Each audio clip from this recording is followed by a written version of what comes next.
In almost every sport where strength matters, the best athletes look the part. Powerlifters are massive, gymnasts are muscular, elite calisthenics athletes are built.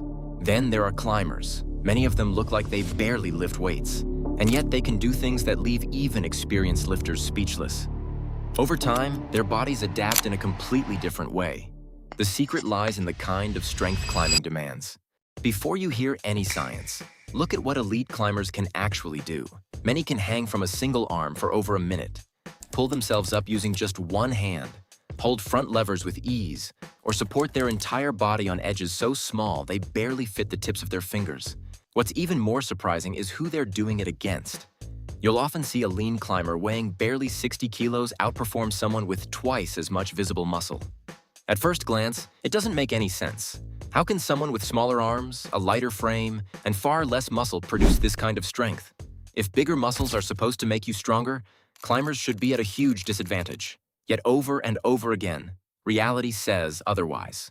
They're the result of spending years forcing the body to solve one problem that almost no gym workout ever creates. And once you understand that problem, the incredible strength of elite climbers suddenly starts to make perfect sense. Secret number 1. The first reason is something called relative strength. It simply means how strong you are compared to how much you weigh. Because in climbing, you're never moving a barbell. You're moving your own body. Every single move is basically a pull-up, and every extra kilogram makes that pull-up harder. Imagine two athletes. One is bigger and stronger overall, but he also carries a lot more weight.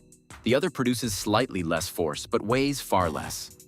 On the wall, the lighter athlete often has the advantage because he's moving less weight with every pull. That's why adding muscle isn't always a good thing for climbers. If that muscle doesn't make them stronger than the weight it adds, it's actually working against them. That difference adds up fast. Hundreds of pulls, hundreds of times lifting your entire body. Even a small amount of unnecessary weight becomes extra work your muscles have to repeat over and over again. That's why elite climbers stay incredibly lean. But if being light was the whole story, every skinny person would be an amazing climber. Clearly that's not the case, because the real superpower of elite climbers isn't just their strength-to-weight ratio. It's what years of climbing do to their hands. Secret number 2. The grip nobody else builds. This is where climbers become truly different. Every movement begins with their fingertips. Before they can pull with their back or arms, their fingers have to hold onto edges that can be smaller than a coin. If their grip fails, the climb is over. Over years of climbing, their tendons become incredibly resilient, while the finger flexor muscles learn to generate an unbelievable amount of force. That's how elite climbers can sometimes support nearly all of their body weight using just 2 fingers. Compare that to the average gym workout. Deadlifts, rows, and pull-ups challenge your grip, but the bar is thick and easy to hold.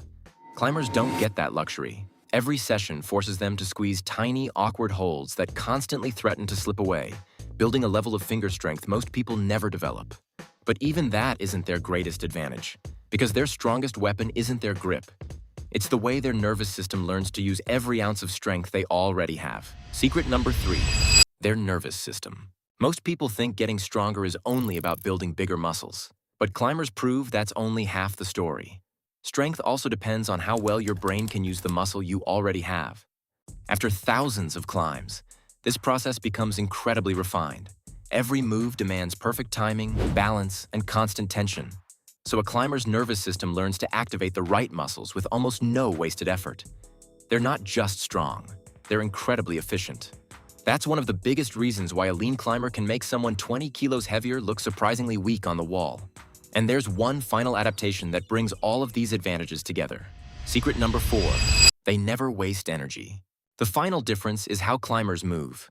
Beginners try to overpower the wall by pulling as hard as they can with their arms. Elite climbers do the opposite. They use their hips, balance, body positioning, and momentum to make every movement as efficient as possible. They know exactly when to shift their weight, when to lock off with one arm, and when to push with their legs instead of pulling with their arms. Every movement is planned to waste as little energy as possible because on a long climb, every bit of energy you save matters. That's why the best climbers often make impossible routes look easy. And when you combine that efficiency with elite relative strength, unbelievable finger strength, and a nervous system trained to use every ounce of muscle, you get athletes who are far stronger than they look. So why are skinny climbers so freakishly strong? It isn't because they're born different. Years of climbing force their bodies to maximize strength while minimizing unnecessary weight. They build elite relative strength, incredible finger power. But here's the interesting part.